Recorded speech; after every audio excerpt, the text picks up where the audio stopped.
Hey everyone, Eran Stern here with another tutorial for Artbeats.com. In this tutorial, I'll show you how easy it is to use Artbeats' unique driving plates to attach realistic moving backgrounds for your green screen studio shots of interior cars driving. We'll use Adobe Premiere Pro from top to bottom, north to south, in order to help us drive the country and even switch drivers in the middle of the road. Please don't try this at home. You know what? At home you can try this, but not outside. Anyway, enough with the warnings and metaphors. Let's first see what we are about to create.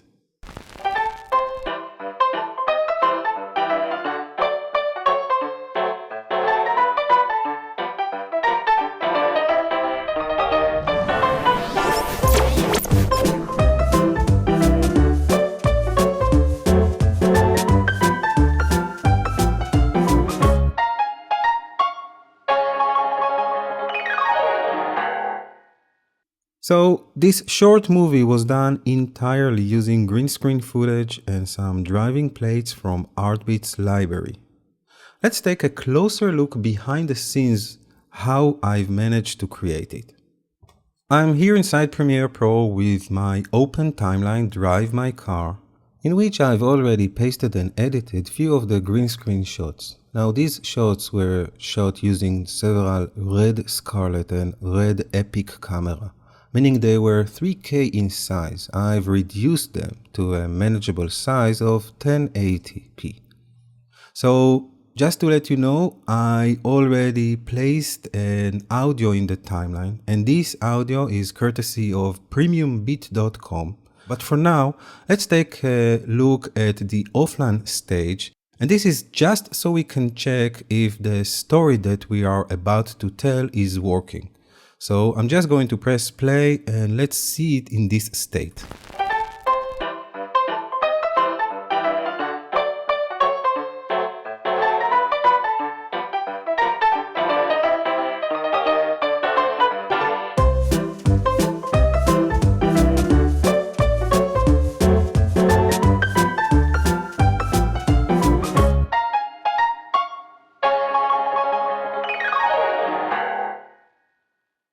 So we have a couple of things that we need to worry about. First, of course, we need to key out the green screen footage. And then we probably want to white balance all the shots in order to get a consistent look across all those cuts. Now, I have to be honest, those cuts weren't filmed with a story in mind. So I tried to assemble something which will tell some kind of a story. But in reality, those two actors were just sitting there inside the car, speaking to one another, and then the director switched places. So I had a couple of shots from the car, and I just want to show you by pressing tilde in order to get a full frame preview for my bin here, that in some cases we see the guy is driving here, in some cases the girl, and I just try to cut between each one of them and tell some kind of a story in order to drive the plot. Alright, so the first thing that we need to do even before keying out the shot is look for the background plate. So for the first part we need some rear view shot which we can use in order to place behind the green screen over here. And this clip should also be big enough in terms of size in order for us to cut a couple of angles and maybe zoom into the shot or out of it. For the second part, we need some kind of a left view or right view, depending of course where you are looking at these shots. And this will allow us to composite it in the background of those clips. And of course, my idea is that we are going to switch from one atmosphere to the other. So for the first part, I was searching for some kind of a city driving clip. And for the second part, I was looking for some kind of a desert road. So I went over to artbeats.com. Inside the search field, I just typed driving plate. And I was completely blown away. They had everything that you can imagine, everything that you can think of. From bridge freeway to offices apartment, river highways, and even night shots and countryside. And it's really nicely organized inside each one of those libraries.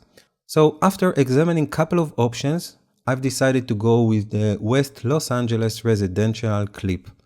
And just note, this clip is 3K in its dimensions, meaning that just this one clip will be enough for all the angles that we need for the first part. This is just amazing. I just want to share with you that they have this nice diagram over here, which you can actually see all the driving plate in one go. And of course, you can just pick other stuff. So for example, I may want also the reflection on the rear window. So just press on the relevant number and you will get a clip that match exactly what you need. And of course you can download the low resolution comp just to check that it is working in your video clip, in your editing suite. Okay, so this is for the first part. For the second part, I've decided to use this Desert Highway eastbound clip. And once again, you have a couple of options to choose from. So you can either look at it from this view, which is the left rear 3/4 view angle, or you can switch views easily just by pressing on these numbers and you will get a different angle.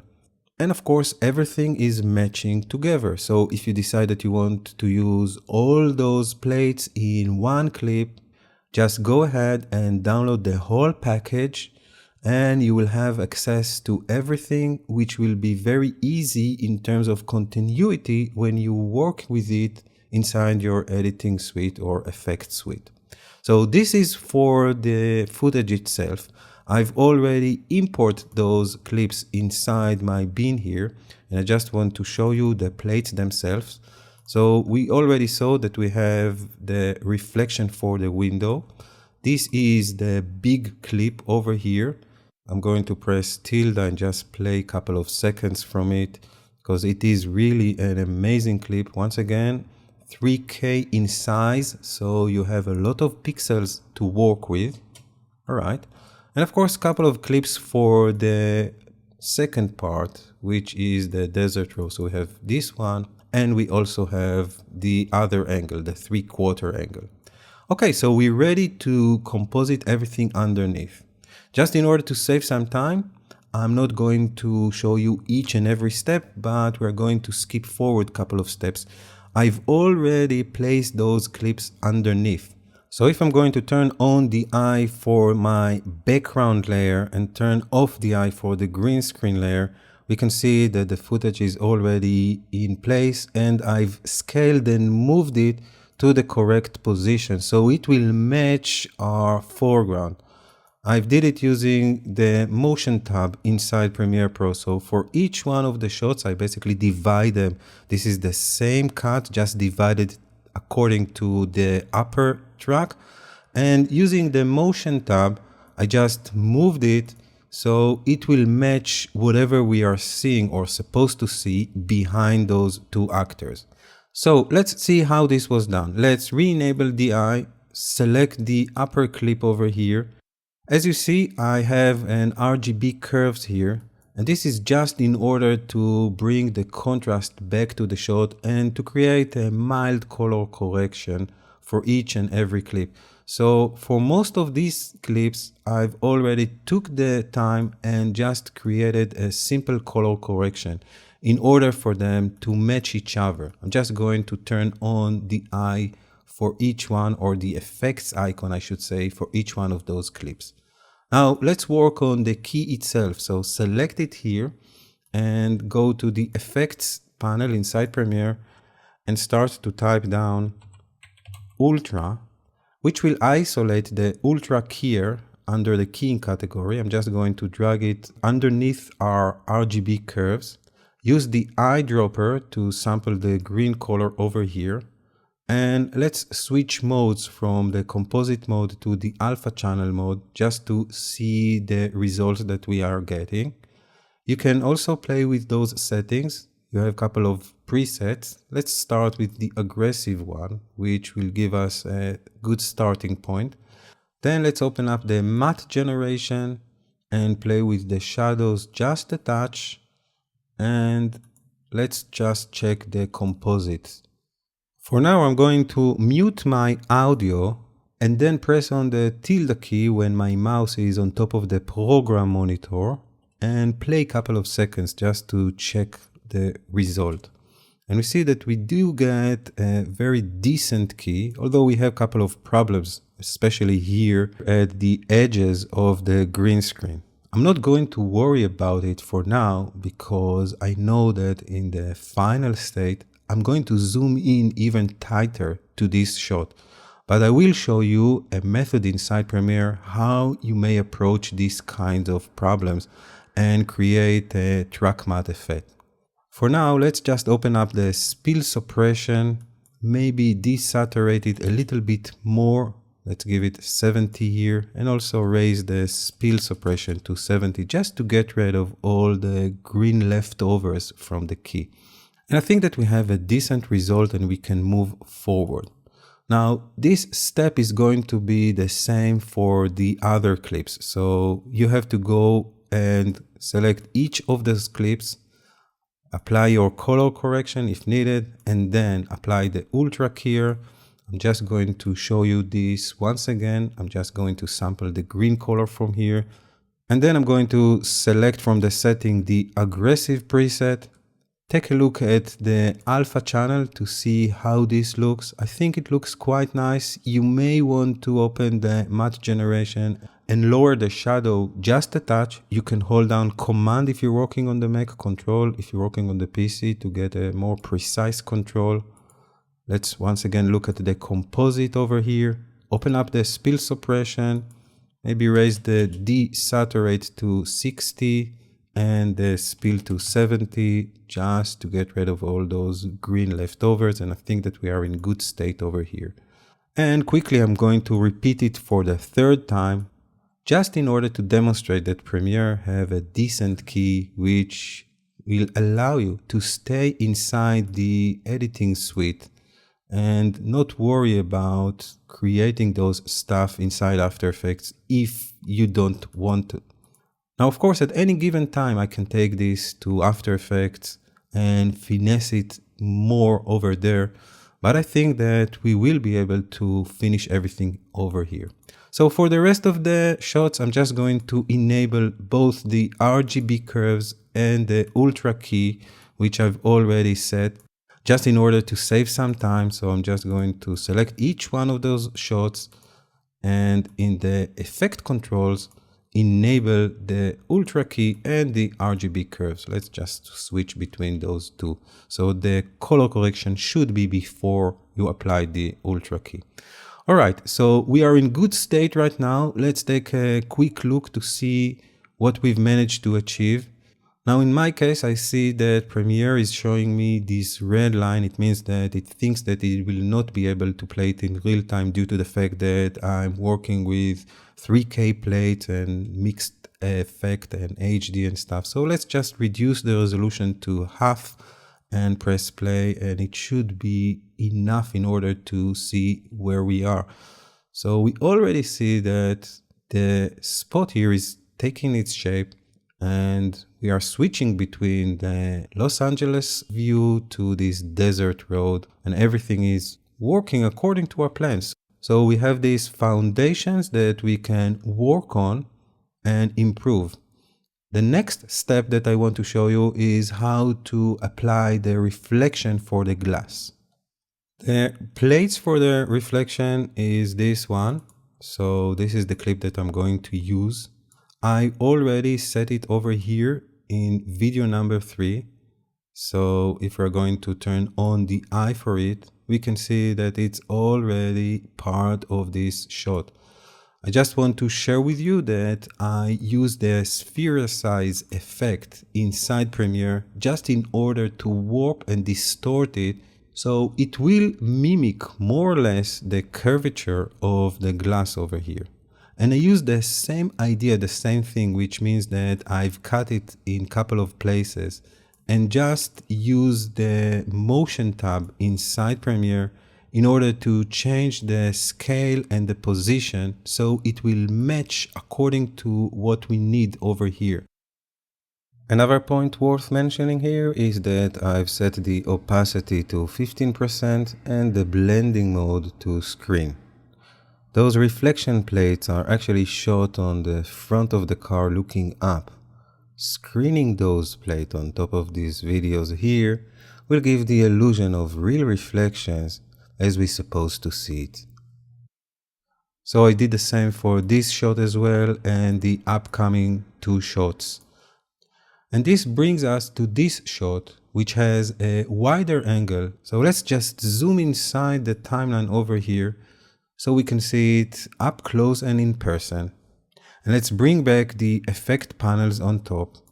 And I'll tap the word 6, which should show me the 16-point garbage matte. I'm going to apply it to the shot, select it, and then I'm just going to take those points and move them closer to the edge of the car. Now, there is no need to be super perfect and precise here, but do take your time and try to come up with a mask that covers the most part of the car. So something like this should work. I do want to take care of these windows parts here. And just to show you again what I mean, you see that the green screen is ending here. We need to cover more stuff for the key to look as believable as possible. I'm going to take a brave approach here and create this matte using the title generator inside Premiere. And the reason that we can pull this trick inside Premiere is because this shot is hardly moving. So in order to explain what I mean, the best thing is basically to show it to you. I'm going to turn off momentarily the background so we can see where are the problematic areas over here, here, and maybe over here as well. Then I'm going to return to my project bin. Let's climb one step up and create a new title. I'm going to name this title Matte and press OK.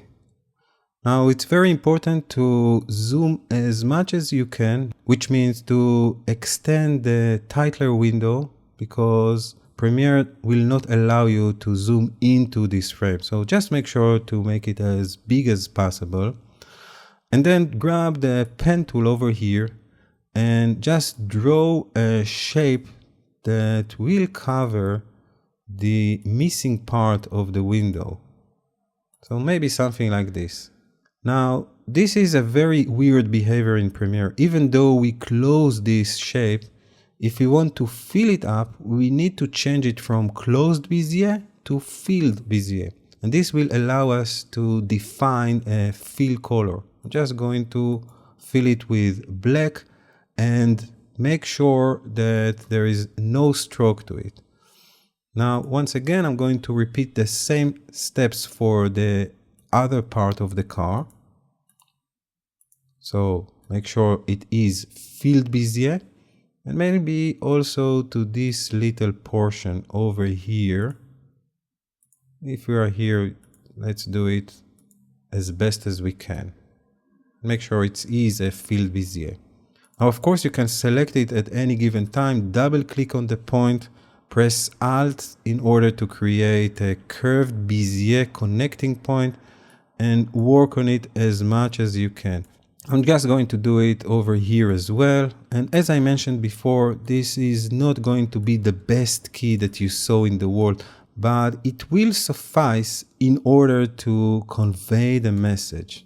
So we see that we have a couple of problems in the garbage matte that we did, but I promised you that when everything is going to be in motion, and this is just something that we will see for maybe a couple of seconds, this thing will not be noticeable at all.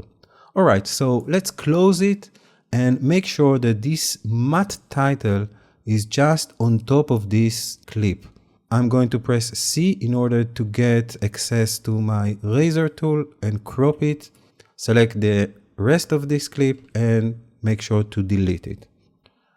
Then return to the effect panel.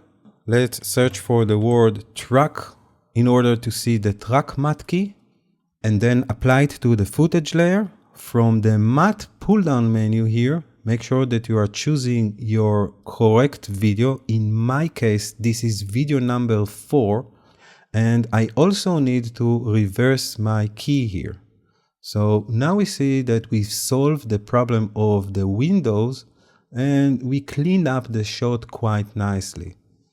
I'm just going to press play to test it in motion, and we can see that it is working for this short clip.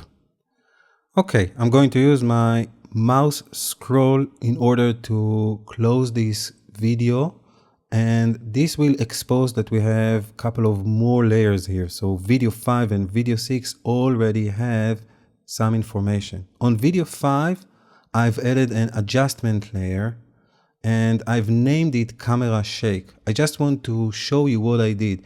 In this part, when it looks like this guy is doing something, maybe switch some special gadget in the car, which will allow him to take his car and place it in the desert and also switch places with the driver. So we are starting from this move, seeing the wide angle, and then returning to this girl when she's switching places. So in this case, in this couple of frames, I wanted to create some camera shake in order to exaggerate the effect and actually to sell it. So this is the reason why we have this adjustment layer over here. I'm going to turn on the eye for it and select it. On this adjustment layer, I've added the transform effect. And you can find the transform effect under the distort category in the video effects of Premiere. This is a built-in effect. Since this is an effect, you can open it up and use the position and scale of the effect to actually move and scale everything underneath. Now, you may think that the motion tab, which has similar controls, will allow you to do it, but unfortunately, this is not the case. You can only do it using the transform effect.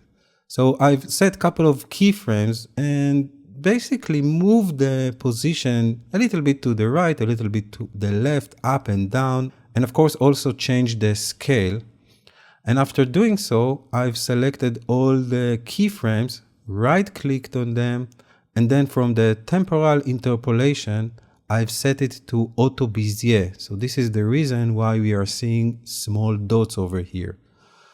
I did the same for the scale, and if we are going to take a look at it from the start to the end, we can see that we have some kind of a nice camera shake that ends up creating this nice transition. Now, of course, what will help to sell this is some nice motion blur. Unfortunately, Premiere Pro doesn't support motion blur.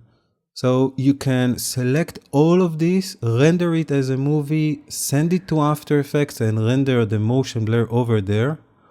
Or you can buy a third-party plugin which will help you to solve this problem.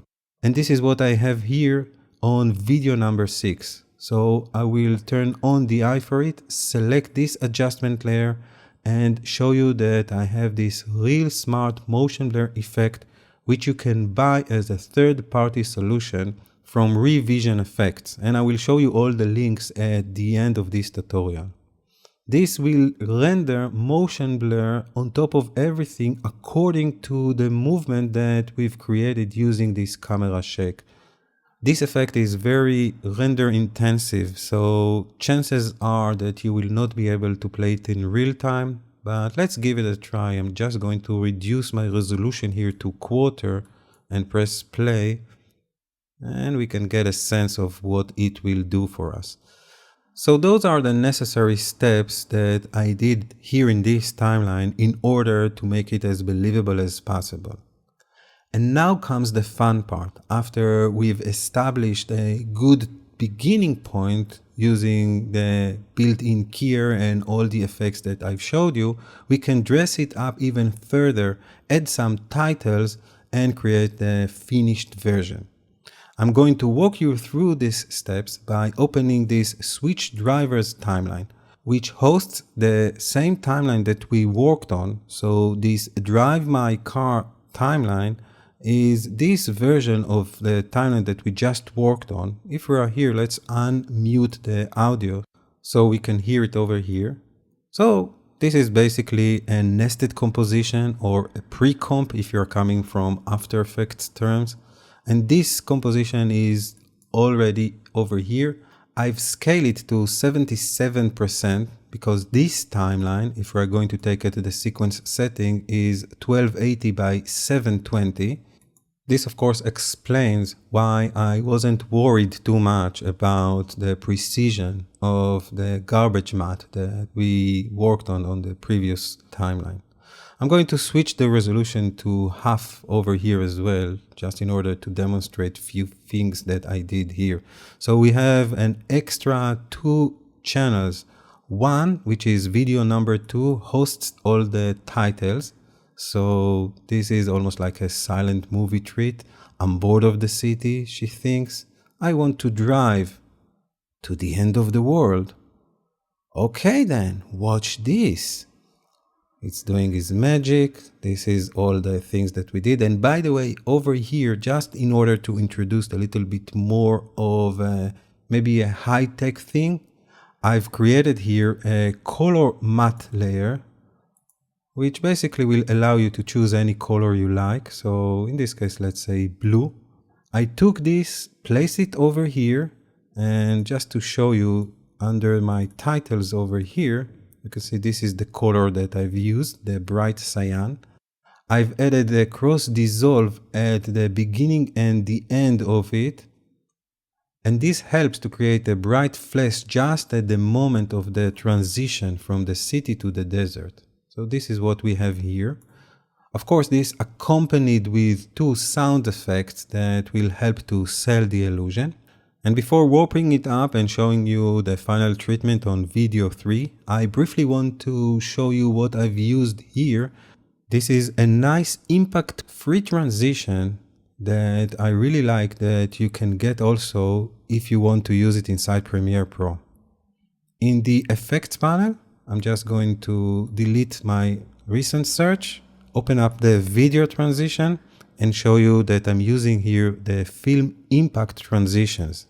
You have a couple of transitions to choose from, and in this case, I've used the impact push. So you can download the trial version, and with the trial version, you get 2 or 3 effects for free. This is one of them, and this really helped to create more energy to those titles.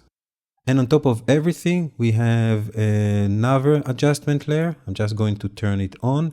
And on this adjustment layer, I've used the BCC film damage effect, which is part of the Voice Continuum Complete effect, almost with the default preset with a couple of minor changes, just in order to imply that we have some kind of an old movie effect. So let's return to the beginning of the timeline. Set our resolution to full, and of course you need to render everything, so press enter and let Premiere Pro render all the things, all these effects, these fancy transitions that we did in order to get a full frame, full motion, real-time playback. Of course, this is a common thing, so if you are working with After Effects, you also need to build a movie. Premiere here is very fast and efficient, and can also take advantage of your graphic card. In the meantime, while it's rendering, I have a small debt to pay. And here it is. These are the 4 companies which I've used their solution. The first is filmimpact.net, Revision Effect for the Smart Motion Blur. We also have Voice Continuum Complete, which I've used in order to create the old movie effect. And of course, I also must credit the sound, the fantastic audio that I'm using courtesy of premiumbeat.com. Now, when the credits are due, let's return to Premiere Pro, switch to full screen, and see the final outcome.